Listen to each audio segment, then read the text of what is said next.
चांगले काम करणाऱ्या कार्यकर्त्यांच्या पाठीशी उभे राहणार जयंत पाटील।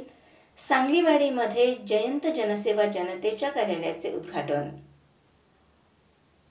हिंदवी जनसेवा फाउंडेशनचे संस्थापक अभिजित कोळी यांनी सांगलीवाडीतील लोकांसाठी विविध प्रकारचे दाखले आणि उतारे मोफत आणि घरपोच उपलब्ध करून देणाऱ्या जयंत जनसेवा जनतेच्या कार्यालयाचे जयंत पाटील यांच्या हस्ते उद्घाटन करण्यात आले।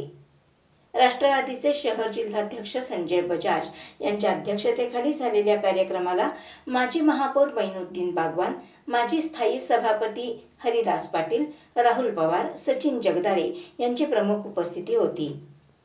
जयंत जनसेवा या उपक्रमाविषयी माहिती देताना अभिजित कोळी यांनी सांगलीवाडीतील लोकांनी योग्य कागदपत्रे दिल्यानंतर जन्म मृत्यू दाखले, आधार कार्ड, पॅन कार्ड, बँकांमध्ये खाते उघडणे, शॉप ॲक्ट आदी विविध दाखले तसेच सातवाऱ्यासह अन्य उतारे मोफत आणि घरपोच उपलब्ध करून देणार असल्याचे सांगितले। जयंत पाटील म्हणाले, समाजामध्ये काम करत असताना लोकांची साथ असली की काहीही शक्य होऊ शकते। समाजकार्यात अभिजित सारखे युवक पुढे आले तर गोरगरिबांना नक्कीच मोठा दिलासा मिळेल। अशी चांगली कामे करणाऱ्या कार्यकर्त्यांच्या पाठीशी आपण ठामपणे उभे राहणार असल्याचे त्यांनी सांगितले। अभिजित कोळी यांनी घरपोच 100 लोकांना अन्नदान, बैलगाडी शर्यती याबरोबरच आता दाखले आणि उतारे घरपोच देणारा उपक्रम सुरू करून कोळी यांनी लोकांच्या हिताचे कार्यक्रम हाती घेतले आहेत।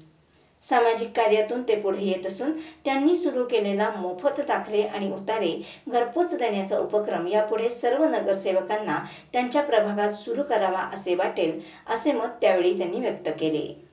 अभिजित कोळींनी एक धाडसी पाऊल टाकले आणि जनतेला सर्व सुविधा, सर्व सर्टिफिकेट हे घरपोच देण्याचा आणि मोफत देण्याची व्यवस्था करायचं काम त्यांनी हातात घेतले आणि असं काम महाराष्ट्रात कोणी केलेलं मला तरी माहीत नाही आणि त्यामुळं एक मोठं धाडस या भागात अभिजित कोळींसारखा एक युवा नेता करतोय।